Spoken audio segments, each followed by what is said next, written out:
How's it going, folks? Carlos here again. Episode, I forget. We're gonna stop numbering these because it's getting a little difficult to keep track of all of these that we're doing. But today, it's Sunday here, and as you guys know, Sundays is PSA for me. So I'm gonna walk you through what PSA meet for Pride Rock looks like. So come and check it out, guys. I'm gonna show you around.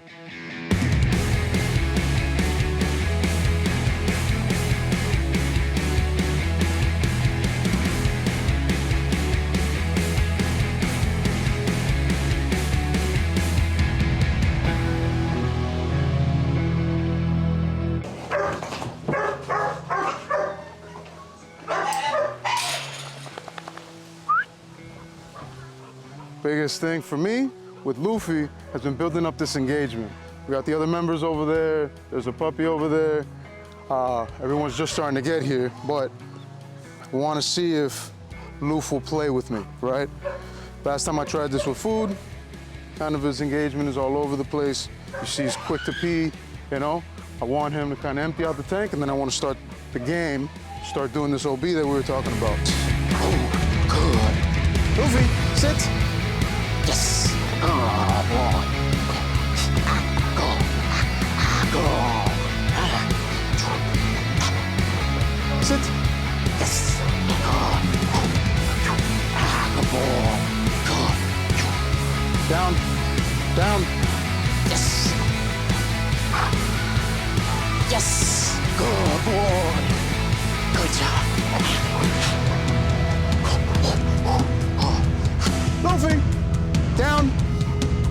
Heel. Yes. Good. Quick little routine with that boy Luffy. Not bad, not bad. So, whew.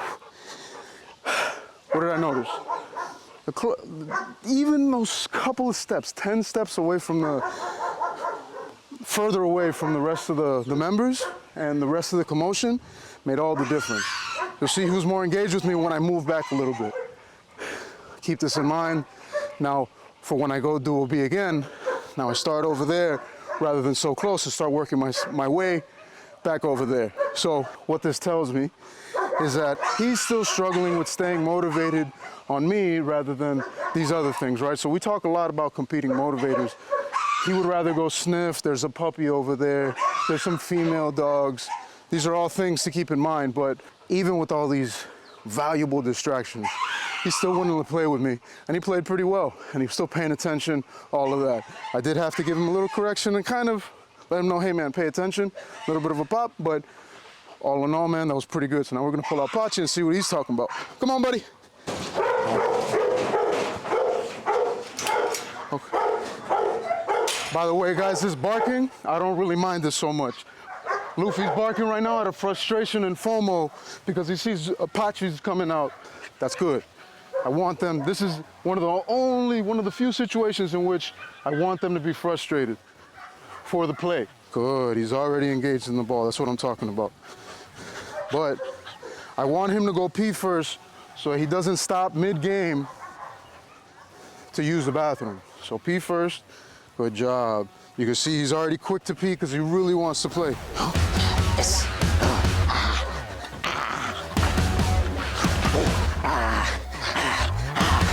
Now move a little closer over there. Come on, see if it works. Good, good. Good, good boy. Good.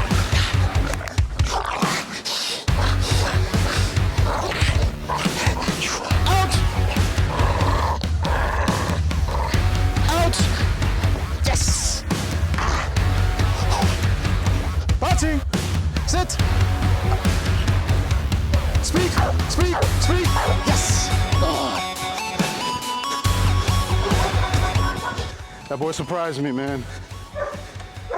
This guy Pachi is surprisingly more into this game than Luffy is. Would have never thought it, buddy, but this guy's doing awesome.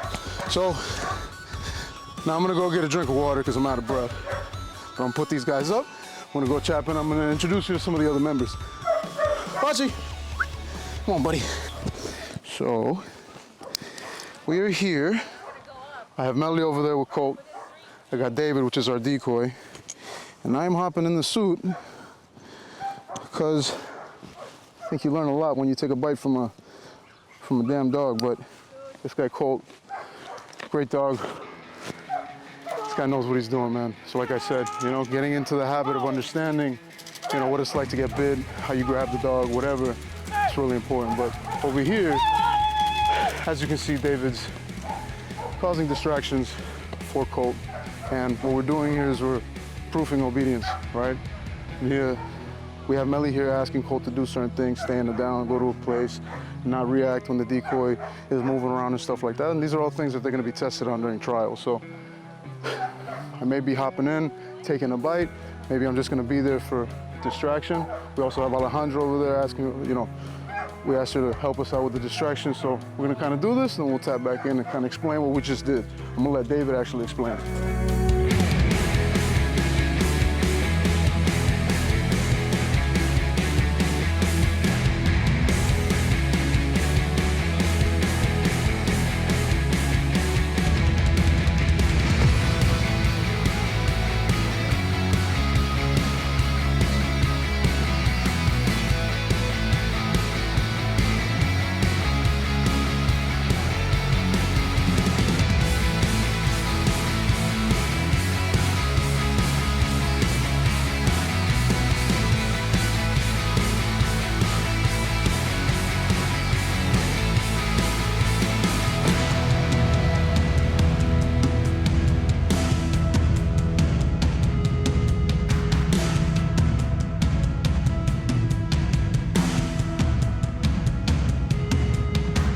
So kind of just the biggest part when it comes to training these animals Sure. and getting them to a point where you're comfortable is reading every different dog, man. Yeah. You know, every dog, they have their different angles. They're at different points in life. They're Right, at different points in their mental state. Sure. They have different drives. So the biggest part in dog training is first trying to understand the animal that you have right in front of you. right. His strengths and weaknesses. Strengths and weaknesses, what turns them on, what turns them off, and from there is slow progression. Yeah. Building structure, helping the dog understand what his role Yeah. in the world is, what his role in life with his owners. And in terms of progression, man, I know we've talked about this obviously a lot, but you know, for the viewers and stuff, man, like in terms of building up confidence with the dog, like for example, like when I first started with Pachi, he didn't even want to do anything, right? But like I'm sure that we have dogs that are like don't want to bite the sleeve. What's going through your head when you're trying to build up a dog, like build up that confidence? The first thing that's going through my head is I need this dog to understand that this is fun.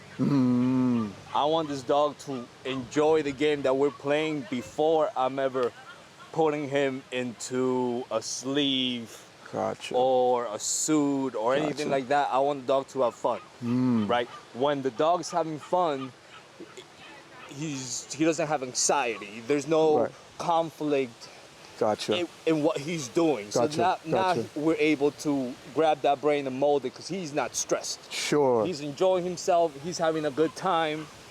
And right when he's having a good time, now we can build confidence. I feel that. Right? How do we build confidence? Letting the dog win.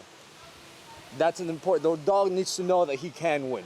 Now there's a difference. With Colt, our 4-year-old dog that he's been training since he's 6 months, he's not gonna win as easy as a new dog that I just got that's green. Got it. Right? He's barely ever gonna be able to take me down. I see what Right? you mean. Even, because You got to work for that. he's gotta work for that. You'll see that I will let him.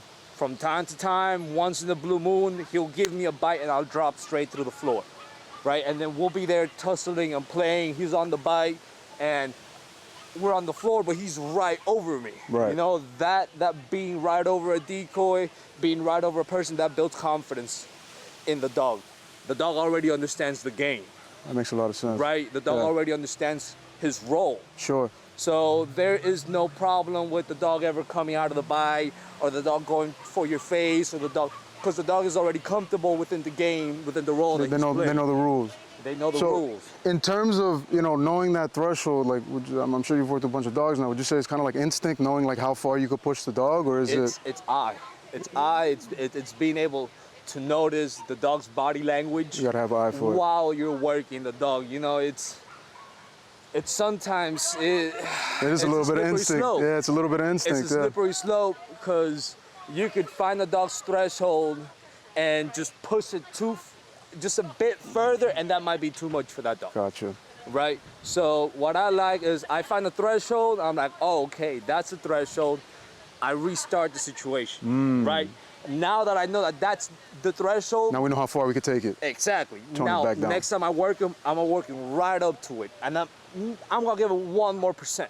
Very interesting. Right? If I Very can see that the dog handled that 1%, next time I work him, I'm gonna give him 5 more.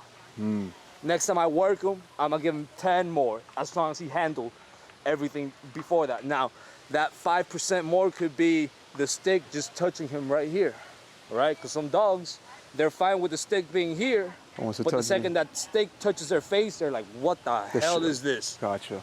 They wanna completely dissociate from the situation. What's their way?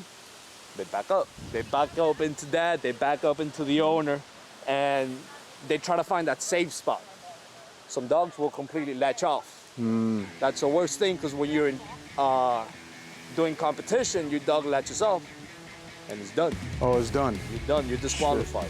Shit, bro. Right? So that's the last thing we ever want to see, is a dog being so uncomfortable with the position that he's in that he needs to get out of there. Yeah. Right? Shit. So Okay. that's why we do structure and slow progression. Right? Because if I can work that dog comfortably to the point where somebody's grabbing him, throwing it up on his shoulder, slapping him on the ground, picking him up, putting him somewhere, The dog is good to go. that was good to go. I don't have a word. David, thank you so much, bro. Of course, you already bro. know, my G. Always. As always.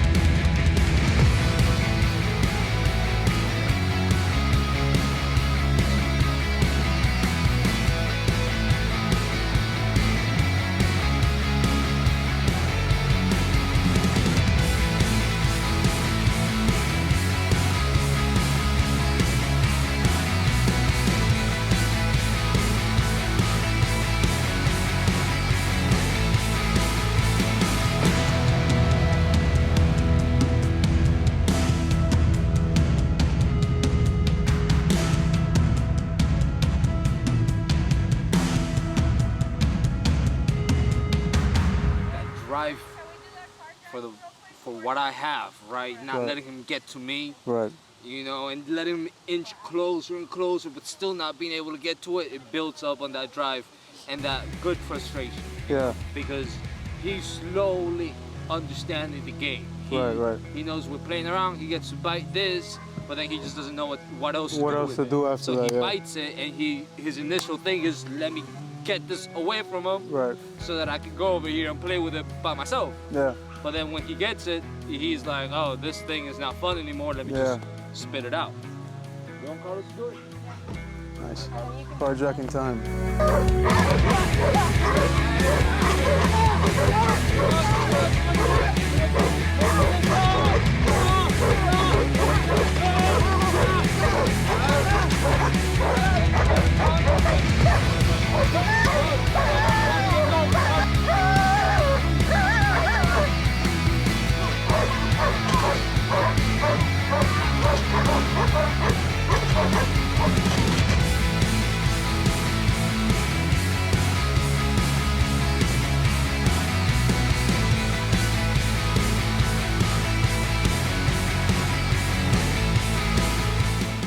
And folks, that's what Sunday looks like, PSA. It's been raining, weather's been kind of weird, but as you can see, we're still here getting to it. So thank you guys for sticking around. Make sure to like, comment, and subscribe. Follow on Instagram, Twitter, TikTok, all of that. And I'll see you guys next time, man. Thank you.